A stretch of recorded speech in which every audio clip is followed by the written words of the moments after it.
សូមស្វាគមន៍មកកាន់ Cambodia Flash News អន្តរជាតិអ៊ុយក្រែនវាយប្រហាររោងចក្រគីមីរបស់រុស្ស៊ីជាមួយនឹងមីស៊ីល Storm Shadow រដ្ឋមន្ត្រីការពារជាតិអ៊ុយក្រែនបានឲ្យដឹងថាកងកម្លាំងអ៊ុយក្រែនបានវាយប្រហារដ៏ធំមួយដោយប្រើមីស៊ីលចម្ងាយឆ្ងាយ Storm Shadow ទៅលើរុស្ស៊ីកាលពីថ្ងៃទី21ខែតុលាដោយបានវាយប្រហារលើរោងចក្រគីមី Brian ការិយាល័យប្រតិបត្តិទូទៅនៃកងទ័ពអ៊ុយក្រែនបានឲ្យដឹងថាការវាយប្រហារមីស៊ីលនិងអាកាសយានដ៏ធំបំផុតដោយប្រើមីស៊ីល Storm Shadow ដែលបាញ់ចេញពីអាកាសបានវាយជ្រៀតចូលប្រព័ន្ធការពាររុស្ស៊ីដោយជោគជ័យ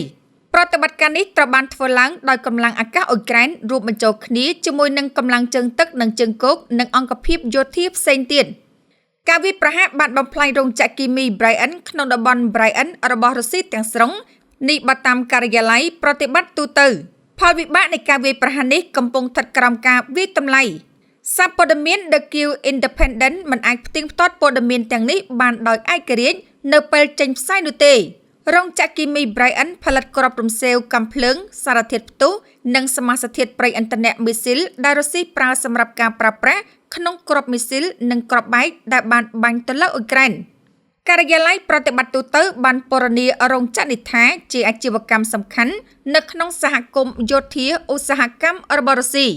ចក្រភពអង់គ្លេសបានកំណត់រោងចក្រគីមី Brian ជាផ្នែកមួយនៃកញ្ចប់ទណ្ឌកម្មប្រឆាំងនឹងប្រទេសរុស្ស៊ីកាលពីថ្ងៃទី12ខែកញ្ញា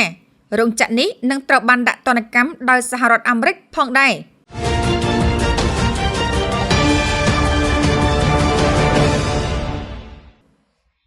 มันមានផែនការសម្រាប់កិច្ចប្រជុំកំពូលពូទីនត្រាំក្នុងអនាគតភ្លាមៗនោះទេកិច្ចប្រជុំឡារ៉ូរ៉ូប៊ីអូក៏ត្រូវបានផ្អាកផងដែរអ្នកនាំពាក្យក្រសួងការបរទេសបានប្រាប់សារព័ត៌មាន Q Independent ថាបច្ចុប្បន្ននេះគ្មានផែនការណាមួយសម្រាប់ប្រធានាធិបតីសហរដ្ឋអាមេរិក Donald Trump និងប្រធានាធិបតីរុស្ស៊ី Vladimir Putin ក្នុងការជួបគ្នានៅពេលឆាប់ៗខាងមុខនេះទេរដ្ឋមន្ត្រីការបរទេសរុស្ស៊ី Sergey Lavrov និងរដ្ឋមន្ត្រីការបរទេសសហរដ្ឋអាមេរិក Marco Rubio ក៏មិនមានគម្រោងជួបគ្នាផ្ទាល់នៅពេលឆាប់ៗខាងមុខនេះដែរទោះបីជាពួកគេបានធ្វើការហៅទូរស័ព្ទប្រកបដោយផលិតភាពកាលពីថ្ងៃទី20ខែតុលាក៏ដោយអ្នកនាំពាក្យក្រសួងការបរទេសបានមានប្រសាសន៍ថាកិច្ចប្រជុំបន្ថែមរវាងរដ្ឋមន្ត្រីទាំងនេះមិនចាំបាច់ទេព័ត៌មាននេះបន្ទាប់ពីប្រធានាធិបតីត្រាំបានប្រកាសកាលពីថ្ងៃទី16ខែតុលាថាលោកនឹងជួបជាមួយលោកពូទីននៅទីក្រុងប៊ុយដាប៉េស្តក្នុងរយៈពេលពី3សប្តាហ៍ខាងមុខដើម្បីពិភាក្សាអំពីកិច្ចខិតខំប្រឹងប្រែងបញ្ចប់សង្គ្រាមនៅអ៊ុយក្រែនអ្នកយកព័ត៌មាន NBC លោក Gareth Haka បាននិយាយនៅលើ X ថាការរៀបចំកិច្ចប្រជុំកំពូលនៅទីក្រុងប៊ុយដាប៉េស្តត្រូវបានផ្អាកនៅពេលនេះយោងតាមប្រភពមន្ត្រីជាន់ខ្ពស់មួយរូបនៅសេតវិមានព័ត៌មានស្រដៀងគ្នានេះត្រូវបានរាយការណ៍ដោយ BBC និង CBS News ក្រោយមកប្រធានាធិបតីត្រាំបានប្រាប់អ្នកយកព័ត៌មានថាលោកមិនទាន់សម្រេចចិត្តចុងក្រោយទាក់ទងនឹងកិច្ចប្រជុំកំពូលជាមួយលោកពូទីននៅឡើយទេប្រធានាធិបតីត្រាំបានបន្ថែមថាចង់មានការប្រជុំដែលអត់ប្រយោជន៍យើងមិនទាន់កំណត់នៅឡើយទេប្រធានាធិបតីសហរដ្ឋអាមេរិកបានបន្ថែមថារឿងជាច្រើនកំពុងកើតឡើងហើយនឹងមានព័ត៌មានអំពីជំហានបន្ទាប់នៅពីថ្ងៃខាងមុខ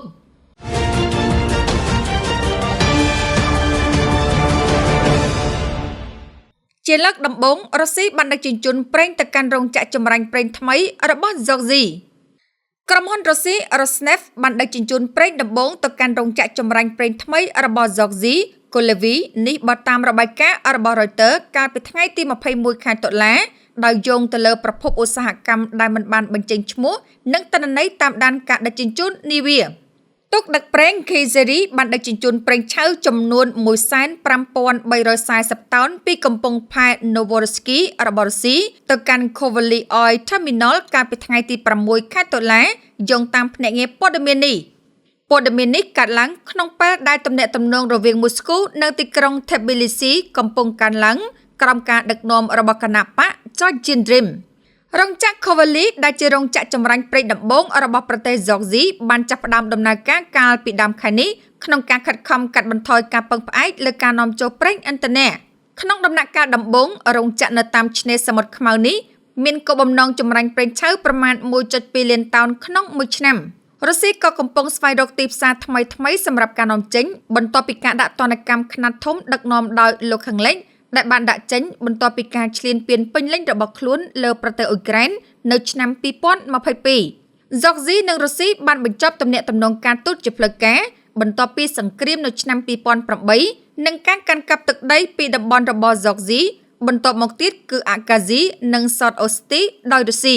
ទំនាក់ទំនងរវាងប្រទេសជិតខាងទាំងពីរបានផ្លាស់ប្ដូរក្នុងរយៈពេលប៉ុន្មានឆ្នាំចុងក្រោយនេះពេលដែលរដ្ឋាភិបាល Georgia បច្ចុប្បន្នព្យាយាមពង្រឹងទំនាក់ទំនងសេដ្ឋកិច្ចនិងនយោបាយ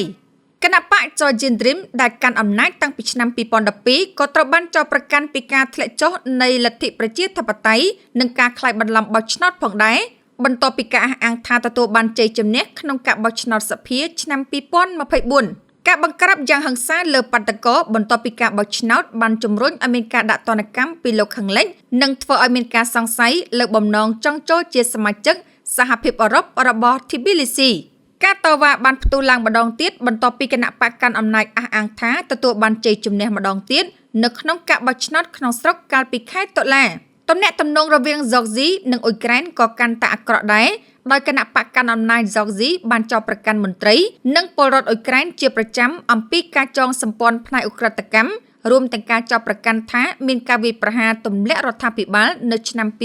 2023 ដែលទីក្រុងគៀវបានបដិសេធយ៉ាងខ្លាំងអរគុណសម្រាប់ការតាមដាន Cambodia Flash News អន្តរជាតិ